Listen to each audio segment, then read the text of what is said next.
আমার ইউটিউব চ্যানেলে প্রত্যেককে স্বাগত জানাই। আজকের আলোচনার বিষয় মনসা মঙ্গল কাব্যের কবি বিজয়গুপ্ত সম্পর্কে। বিজয়গুপ্ত চৈতন্য পূর্বযুগের কবি এবং তার ছাপ লক্ষ্য করি তার মনসা চরিত্রের মধ্যে। কিভাবে লক্ষ্য করি? কারণ তার মনসা জটিল, কুটিল এবং ক্রূর এবং হিংস্র। কাব্যে সামাজিক বলুন, রাজনৈতিক বলুন, এই ধরনের বিষয়গুলো উঠে এসেছে, তা সমসাময়িক। তো আজকে সেই কবির কাব্য পদ্মাপুরাণ সম্পর্কে আমরা বিস্তৃত জানবো, এবং যেটা পিএসসি নেট সেট যাই বলুন না কেন বা এসএলএসটি বা সেই সিলেবাসের ওপর বেস করে। তো যা কথা না বাড়িয়ে শুরু করছি, আপনারা একটু লক্ষ্য করুন। তাহলে দেখুন, আমরা মনসা মঙ্গল কাব্যের বিজয়গুপ্ত সম্পর্কে একটু জেনে নিই, বিশেষ করে পিএসসি সিলেবাসের ওপর বেস করে। আবির্ভাবকাল পঞ্চদশ শতাব্দীর মাঝামাঝি সময়ে কবি জন্মগ্রহণ করেন, অর্থাৎ পঞ্চদশ শতকের কবি, এবং চৈতন্য পূর্ববর্তী যুগের কবি। এখানে ভীষণ ইম্পর্টেন্ট যে কবি কিন্তু চৈতন্য পূর্ববর্তী যুগের কবি। কখনো পরীক্ষা দিতে পারে যে চৈতন্য পূর্ব যুগের একজন মনসা মঙ্গল কবির নাম বলুন, আর এটা কোন শতকের কবি, তিনি কিন্তু পঞ্চদশ শতকের কবি। জন্মস্থান দেখুন পূর্ববঙ্গের বাখরগঞ্জ, অর্থাৎ কি অধুনা বাংলাদেশের বরিশাল জেলা, এবং কি হচ্ছে বাখরগঞ্জ জেলার কিন্তু অন্তর্গত গৈলার প্রাচীন নাম হচ্ছে ফুল্লশ্রী, এবং গ্রামে জন্মগ্রহণ করেন, অর্থাৎ বরিশাল জেলার গৈলা ফুল্লশ্রী গ্রামে কবির জন্ম। ভীষণ ইম্পর্টেন্ট। এবং এই গৈলা গ্রামটিতে বহু পণ্ডিত ব্যক্তির বাসস্থান ছিল বলে একসময় নাম ছিল পণ্ডিত নগর। ভীষণ ইম্পর্টেন্ট। তাহলে বিজয়গুপ্তের কাব্যের নাম কি? তার কাব্যের নাম হচ্ছে পদ্মাপুরাণ, এবং কাব্যটি পূর্ববঙ্গে রায়ানী গীত নামে পরিচিত বা রায়ানীর সঙ্গীত নামে পরিচিত, পরীক্ষা দিতে পারে। আর মনসার ভাষার নামেও কাব্যটি পরিচিত। তাহলে এতগুলোর নাম, এখান থেকে পরীক্ষায় প্রশ্ন আসার সম্ভাবনা প্রবল যে তার কাব্যের নাম কি, কাব্যটি পূর্ববঙ্গে কি নামে পরিচিত, এবং মনসার ভাষার নামেও কিন্তু কাব্যটি পরিচিত। শুধু তাই নয়, কাব্যটি দেখুন অসমে বিজয়গুপ্তের কাব্য সুকনামনি নামেও কিন্তু পরিচিত। এবার আমাদের যেটা পরীক্ষায় আসে সেটা হচ্ছে খুবই ইম্পর্টেন্ট, সেটা হচ্ছে রচনাকাল। রচনাকাল কিন্তু 1494 খ্রিস্টাব্দ। কেন? দেখুন, প্যারীমোহন দাশগুপ্ত গায়েনদের দেওয়া তথ্য অনুযায়ী জেনেছিলেন যে বিজয়গুপ্ত তার পদ্মাপুরাণ কাব্যটি রচনা করেন 1486 খ্রিস্টাব্দে। এটা কিন্তু প্যারীমোহন দাশগুপ্তের কথা। কিন্তু কবি তার পদ্মাপুরাণ কাব্যের ভূমিকায় কি বলছেন? বিজয়গুপ্ত লিখেছেন যে ঋতুশশী, বেদশশী, পরিমিত শক, সুলতান হুসেন শাহ, নৃপতি তিলক। যদি অঙ্কস্য বামাগতি এই সূত্র অনুযায়ী ধরা যায়, ঋতু মানে 6, শশী সমান 1, বেদ সমান 4 এবং শশী সমান 1, অর্থাৎ 1400। দেখুন 1 4 1 6, অর্থাৎ 1416, অর্থাৎ শকাব্দ।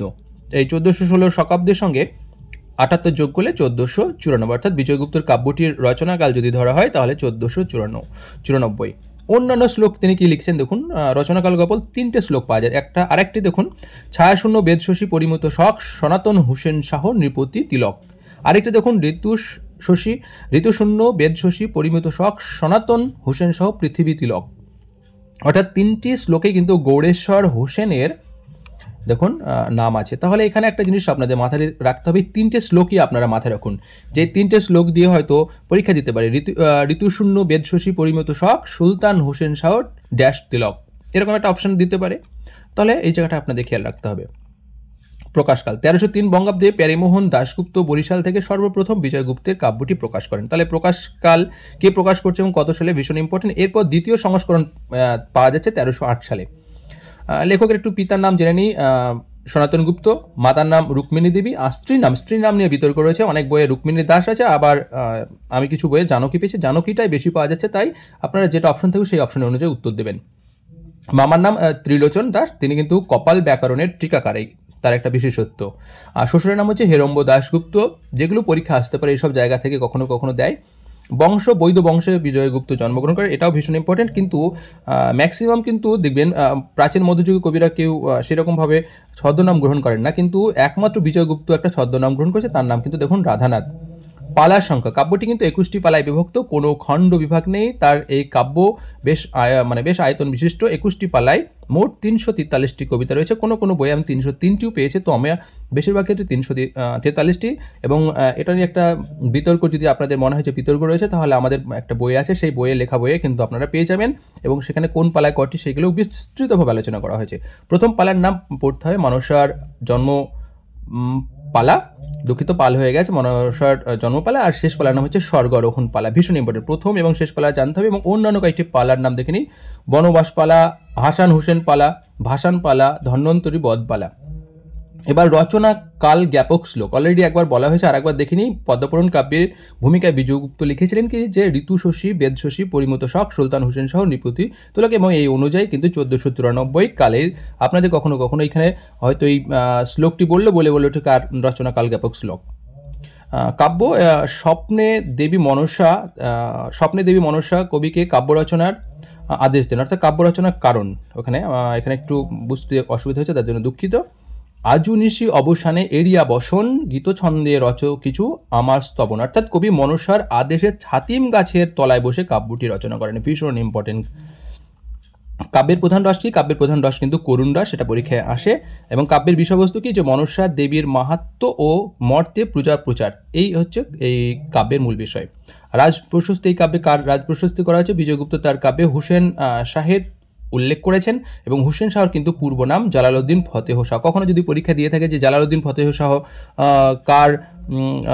কে রাজপ্রশস্তি করেছেন, তার রাজপ্রশস্তিতে জালালউদ্দিন ফতেহ শাহর নাম কে উল্লেখ করেছেন, তাহলে এটা।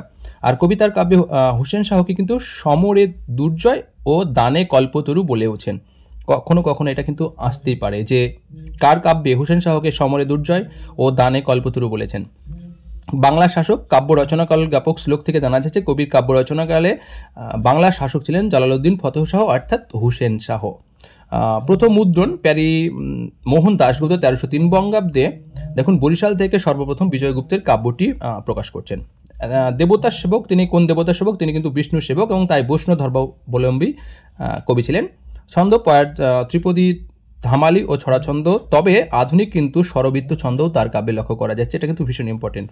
ভূমিকা রচনা কে? এই কাব্যের ভূমিকা লিখছেন রামচরণ শিররত্ন, এটাও পরীক্ষা দিতে পারে। কাব্যটি কে ছাপেন? বিজয়গুপ্তের কাব্যটি ছাপেন নন্দগোপাল দাস। এবং অন্যান্য কিছু আমরা তথ্য একটু জেনে নেব। বিজয়গুপ্তের কাব্যটি পূর্ববঙ্গের সর্বাধিক প্রচারিত লাভ করে, কিন্তু সব থেকে বেশি। আর বিজয়গুপ্ত প্রথম পালার 4র্থ সংখ্যক কবিতা তার নিবাস স্থলের পরিচয় দিয়েছেন। পরীক্ষা দিতে পারে যে বিজয়গুপ্ত তার কত সংখ্যক কবিতায় তার নিবাসের উল্লেখ করেছেন। কবিতার কাব্যের শুরুতে বিষ্ণু বন্দনা করেছেন, অর্থাৎ বিষ্ণু বন্দনা দিয়ে তার কাব্য শুরু করছেন। এই কাব্যের প্রথম পালার নাম মনসার জন্মপালা, এবং এতে কিন্তু 18টি কবিতা রয়েছে। সন্তারিখযুক্ত প্রথম মনসা মঙ্গল কাব্যের কবি কিন্তু ভীষণ ইম্পর্টেন্ট, কারণ এর একমাত্র মনসা মঙ্গলে যত কবি আছে তার মধ্যে তিনি কিন্তু প্রথম সন্তারিখযুক্ত কাব্য লিখছেন, এবং তিনি প্রথম মনসা মঙ্গলে পূর্ণাঙ্গ কাহিনীও রচনা করছেন, এবং তিনি ছিলেন কিন্তু বস্তুনিষ্ঠ কবি। এতগুলো আমরা জিনিস জানছি। বিজয়গুপ্তের কাব্যে চৈতন্য দেবের নাম উল্লেখ নেই, তাই কিন্তু আমরা চৈতন্য দেবের বিশেষ করে মনসা চরিত্রে দেখব নিষ্ঠুর এবং ক্রোহ চরিত্রের রূপে নির্মাণ করছেন। অর্থাৎ পরীক্ষা দিতে পারে যে কার মনসা চরিত্রটি নিষ্ঠুর এবং ক্রোহ, কারণ তখন আমরা বলবো বিজয়গুপ্ত, কারণ একটাই যে চৈতন্যদেবের যে প্রেমের বন্যা সেটা কিন্তু অলরেডি তার ছাপ কিন্তু এই কাব্যে পড়েনি, তাই। এবং কবি মনসা চরিত্রকে নিষ্ঠুর করেছে। কবির কাব্যে বাল্যবিবাহ এবং ঘটকালী প্রথারও কিন্তু উল্লেখ আছে, ভীষণ ইম্পর্টেন্ট। এবং এই কাব্যের 3টি উপকাহিনীও রয়েছে, এটা ইম্পর্টেন্ট। বিজয়গুপ্তের পুঁথি কলকাতা বিশ্ববিদ্যালয়ে রাখা আছে, বিশ্ববিদ্যালয় এখানে বানানটা ভুল হয়েছে, তার জন্য দুঃখিত। এবং কবির ছন্দের দিক থেকে ভারতচন্দ্রের পূর্বসূরি, অর্থাৎ তিনি কিন্তু এখানে আলাদা একটাই রাখছেন। অসিত কুমার বন্দ্যোপাধ্যায় বিজয়গুপ্তকে প্রাচীন কবি বলে উল্লেখ করছেন, এটা হতে পারে যে বিজয়গুপ্তকে কে প্রাচীন কবি বলছেন। আর ভূদেব চৌধুরী ইতিহাসের বিচারে বিজয়গুপ্তকে যুগ সন্ধির কবি বলছেন, ভীষণ ইম্পর্টেন্ট, এগুলো মাথায় রাখতে হবে। কবির কাব্যে সর্বপ্রথম ছন্দের বৈচিত্র্য লক্ষ্য করা যাচ্ছে। নারায়ণদেব মূলত করুণ রসের কবি হলেও বিজয়গুপ্ত কিন্তু হাস্যরসের কবি, এটা ভীষণ ইম্পর্টেন্ট, হাস্যরসের কবি। মনসামঙ্গল কাব্যের আদি কবি কানাহরি দত্তকে কবি অবজ্ঞা করেছেন। আর বিজয়গুপ্ত তার কাব্যে মনসামঙ্গল কাব্যের আদিকবি কানাহরি দত্তের নামও উল্লেখ করছেন, এবং কবিতার আত্মপরিচয় কি বলেছেন যে সনাতন তনয় রুক্মিণী গর্ভজাত, এটা ইম্পর্টেন্ট। তার কবিতার এই হয়তো দিতে পারে যে সনাতন তনয় রুক্মিণী গর্ভজাত, এটা কোন কবিতার আত্মপরিচয় এটা উল্লেখ করেছেন। এই ছিল মোটামুটি আজকের আলোচনাটি আপনাদের কেমন লাগলো সেটা জানাতে ভুল করবেন না। যদি ভালো লাগে অবশ্যই কমেন্টস করে জানান, কোন কোন ধরনের ভিডিও আপনাদের ভীষণ প্রয়োজন সেটা জানান। আর যারা আমার ইউটিউব চ্যানেলটি এখনও সাবস্ক্রাইব করেন অবশ্যই সাবস্ক্রাইব করে পাশে থাকুন এইরকম পিএসসি রিলেটেড ভিডিও, কারণ আশা করব এর বাইরে পিএসসি থেকে কোনো প্রশ্নই আসার সম্ভাবনা নেই, কারণ আপনার বিগত বছর প্রশ্নগুলো দেখলেই বুঝতে পারেন যে এই ধরনের আলোচনা থেকেই প্রশ্ন এসেছে। তো যাই হোক, এখানে শেষ করছি, ধন্যবাদ।